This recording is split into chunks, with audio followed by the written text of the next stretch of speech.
Of course, Gustavo, the big breaking news across the world of football, the announcement that Neymar has torn his ACL. In your opinion, should this then be the indicator that Brazil need to move on from Neymar going forward, that if they're going to succeed, they need to put Neymar and his time with Brazil behind them? Hello, Dan. Hello, everybody. Well, now Brazil will have to move on without Neymar. Neymar won't play football for the next at least 8 months with his torn ACL and also meniscus. It's a very serious injury. Neymar will be out at least 8 months. So from now on, Brazil will have to move on without his star, without his main players, as Rodrigo said some days ago. But Brazil had many problems with Neymar on the field. We can say that Brazil lost to Uruguay because the team lost Neymar. It didn't happen this way. Brazil had no creativity. It was one of the poorest matches I've ever seen of Brazil. In Brazil, people are saying that this is the worst national team for Brazil ever. I don't think so. I've already seen some other teams of Brazil that were terrible, but for sure, the match yesterday against Uruguay was one of the poorest that I've ever seen of Brazil. Only 2 shot attempts, no shots on goal.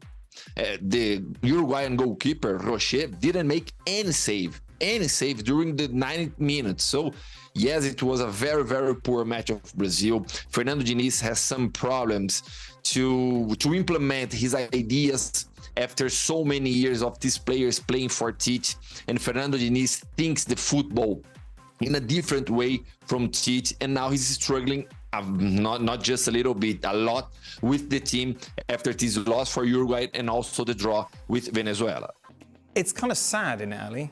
As you know, we grow up watching Neymar. We know how good he can be on his day. And obviously the downfall has been something that we've talked about a lot, from the move to PSG to get out of Messi's shadow to failing to turn up maybe in some of Brazil's big games in the past. And now we're in a situation that this could legitimately be his last game. Yeah, it certainly is a sad ending to what should have been. And I don't want to say a more productive career, because Neymar has won a lot and has scored a bunch of goals for the Brazilian national team. All-time leading goal scorer for Brazil, that counts for something. So it's not that he hasn't been productive, it's that it could have been more.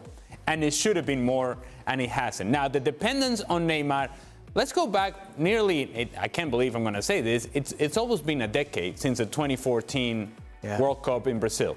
And if you remember, Neymar was everything and anything for Brazil in that World Cup.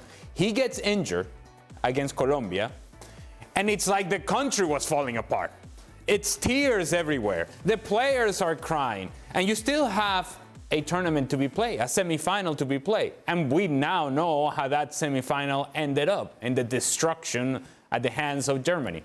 So you may have thought, okay, well, we have to use this as a starting point for us to begin to think, if our superstar is not on the field, how do we continue to be competitive with the talent that we have available? Now, again, this was nearly a decade ago. You spin it forward to Copa America, I believe it was in 2019, and he wasn't available. The Copa America was in Brazil. He had a foot injury. Oh my goodness, what's it going to happen? Oh, how are we going to deal with this? Brazil actually go on to win the tournament.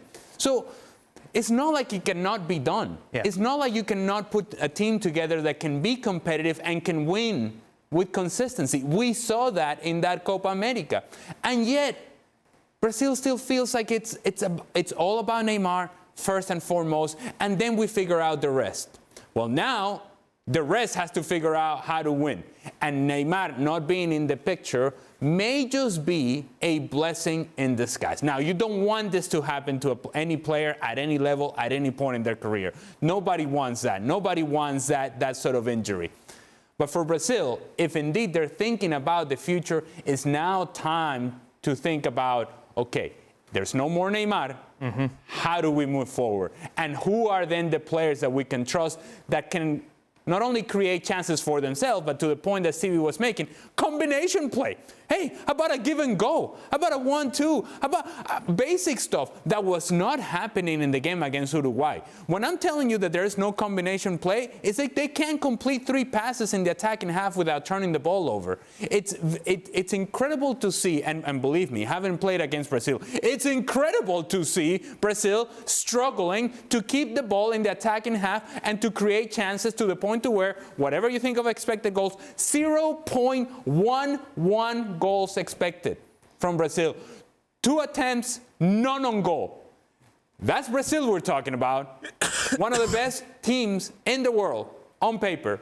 And that's the sort of productivity that, or lack thereof, that they showed against Uruguay. That was an embarrassing performance. Now there are no excuses for the younger guys. Now they don't have to play for Neymar. Now they have to play for themselves and for the guys around them. Brazil needs to get this stuff together soon.